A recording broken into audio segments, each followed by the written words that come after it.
Regional ಲ್ಯಾಂಗ್ವೇಜಸ್ಗಳಲ್ಲಿ ನಿಮ್ಮ MacBook ಅಥವಾ ಐಮ್ಯಾಕ್ನಲ್ಲಿ ನೀವು ಟೈಪ್ ಮಾಡಬೇಕಾ? ಹಾಗಾದರೆ ಈ ವಿಡಿಯೋನ ಪೂರ್ತಿಯಾಗಿ ನೋಡಿ, 2 ನಿಮಿಷದಲ್ಲಿ ಹೇಗೆ ಅದನ್ನು ಮಾಡಬಹುದು ಅನ್ನೋದನ್ನು ನಾನು ತಿಳಿಸ್ಕೊಡ್ತೀನಿ. ಇನ್ನು ಇದೇ ರೀತಿಯ ಇಂಟ್ರೆಸ್ಟಿಂಗ್ ಟೆಕ್ ವಿಡಿಯೋಸ್ಗಾಗಿ ಟೆಕ್ ಅನ್ವೇಷಣೆ ಚಾನಲ್ನ ಸಬ್ಸ್ಕ್ರೈಬ್ ಮಾಡೋದು ಮರಿಬೇಡಿ. ನಾನು ವಿಜೇತ್ ವಸಿಷ್ಠ ಅಂತ ಹೇಳ್ತಾ ಇವತ್ತಿನ ವಿಡಿಯೋನ ಶುರು ಮಾಡೋಣ. ಫಸ್ಟಿಗೆ ನಿಮ್ಮ ಒಂದು ಲ್ಯಾಪ್ಟಾಪ್ನಲ್ಲಿ ನೀವು ಲಾಂಚ್ ಪ್ಯಾಡನ್ನು ಓಪನ್ ಮಾಡಿಕೊಂಡು ಸೆಟ್ಟಿಂಗ್ಸಿಗೆ ಹೋಗಿ, ಅದಾದಮೇಲೆ ಅಲ್ಲಿ ನಾವು ಸರ್ಚ್ ಮಾಡಬೇಕು ಲ್ಯಾಂಗ್ವೇಜ್ ಅನ್ನುವಂಥದ್ದು.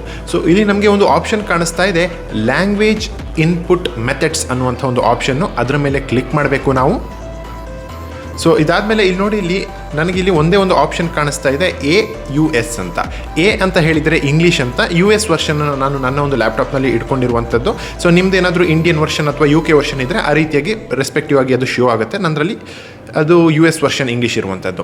ಸೊ ಇವಾಗ ನಾವಿಲ್ಲಿ ಕನ್ನಡನ ಆ್ಯಡ್ ಮಾಡಬೇಕು. ಓಕೆ, ಸೊ ಅಲ್ಲಿ ಕೆಳಗೆ ಒಂದು ಪ್ಲಸ್ ಐಕನ್ ಕಾಣಿಸ್ತಾ ಇದೆ ನೋಡಿ, ಅಲ್ಲಿ ಅದರ ಮೇಲೆ ಕ್ಲಿಕ್ ಮಾಡಬೇಕು. ಸೊ ನೀವು ನಿಮ್ಮದು ಇನ್ಸ್ಟಾದ ಯಾವುದೇ ರೀಜನಲ್ ಲ್ಯಾಂಗ್ವೇಜ್ ಕೂಡ ಇಲ್ಲಿ ಆ್ಯಡ್ ಮಾಡ್ಕೊಳ್ಬಹುದು. ನಾನಿಲ್ಲಿ ಕನ್ನಡ ಎಕ್ಸಾಂಪಲ್ ಆಗಿ ತೋರಿಸ್ತಾ ಇದ್ದೀನಿ. ಸೊ ಇಲ್ಲಿ ನೋಡಿ, ಕನ್ನಡ ಅಂತ ಟೈಪ್ ಮಾಡಿದ್ದೀನಿ. ಇಲ್ಲಿ ನಮಗೆ 3 ಆಪ್ಷನ್ಗಳು ಕಾಣಿಸ್ತಾ ಇದ್ದಾವೆ. ಫಸ್ಟ್ ಒನ್ ನೋಡಿ ಇನ್ಸ್ಕ್ರಿಪ್ಟ್, ಸೆಕೆಂಡ್ ಒನ್ QWERTY, ಹಾಗೆ ಥರ್ಡ್ ಒನ್ ಬಂದುಬಿಟ್ಟು ಕನ್ನಡ ಟ್ರಾನ್ಸ್ಲಿಟ್ರೇಷನ್ ಅಂತ. ಸೊ ನಾವಿವಾಗ ಇಲ್ಲಿ ಇಂಗ್ಲೀಷ್ನಲ್ಲಿ ಟೈಪ್ ಮಾಡಿರೋದು ಕನ್ನಡದಲ್ಲಿ ಬರಬೇಕು ಅಂತಂದರೆ ನಾವಿದರಲ್ಲಿ 3ನೇ ಆಪ್ಷನನ್ನು ಸೆಲೆಕ್ಟ್ ಮಾಡಬೇಕಾಗತ್ತೆ, ಕನ್ನಡ -ಟ್ರಾನ್ಸ್ಲಿಟ್ರೇಷನ್ ಅನ್ನುವಂಥದ್ದು. ಅದನ್ನು ನೋಡಿ ಆ್ಯಡ್ ಅಂತ ಮಾಡಿ ಡನ್ ಅಂತ ಕೊಡ್ತಾ ಇದ್ದೀನಿ ನಾನು. ಸೊ ಡನ್ ಮೇಲೆ ಕ್ಲಿಕ್ ಮಾಡ್ತಾ ಇದ್ದೀನಿ.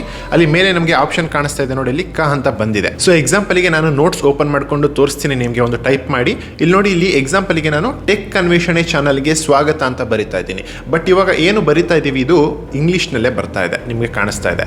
ಬಟ್ ಇವಾಗ ನಾವು ಡೌನ್ಲೋಡ್ ಮಾಡ್ಕೊಂಡಿರುವಂಥ ಕನ್ನಡ ಲ್ಯಾಂಗ್ವೇಜ್ ಏನಿದೆ ಅದನ್ನು ನಾವು ಇಲ್ಲಿ ಆ್ಯಕ್ಟಿವೇಟ್ ಮಾಡೋಣ. ಮೇಲೆ ಕಾಣಿಸ್ತಾ ಇದೆ ನೋಡಿ ಎ ಅಂತ, ಅಲ್ಲಿ ಹೋಗಿ ನಾವು ಇವಾಗ ತಾನೇ ಡೌನ್ಲೋಡ್ ಮಾಡಿರುವಂಥದ್ದು ಕನ್ನಡ ಟ್ರಾನ್ಸ್ಲಿಟ್ರೇಷನನ್ನು ಸೆಲೆಕ್ಟ್ ಮಾಡಬೇಕು. ನಾನು ಆವಾಗ ಟೈಪ್ ಮಾಡ್ದಂಗೆ TECH ಅಂದರೆ ಏನು ಇಂಗ್ಲೀಷ್ನಲ್ಲಿ ಟೈಪ್ ಮಾಡಿದೆ ಅದನ್ನೇ ಮತ್ತೆ ಟೈಪ್ ಮಾಡ್ತಾ ಇದ್ದೀನಿ. ಇಲ್ಲಿ ನೋಡಿ, ಇಲ್ಲಿ ಕನ್ನಡದಲ್ಲಿ ಬರ್ತಾ ಇದೆ.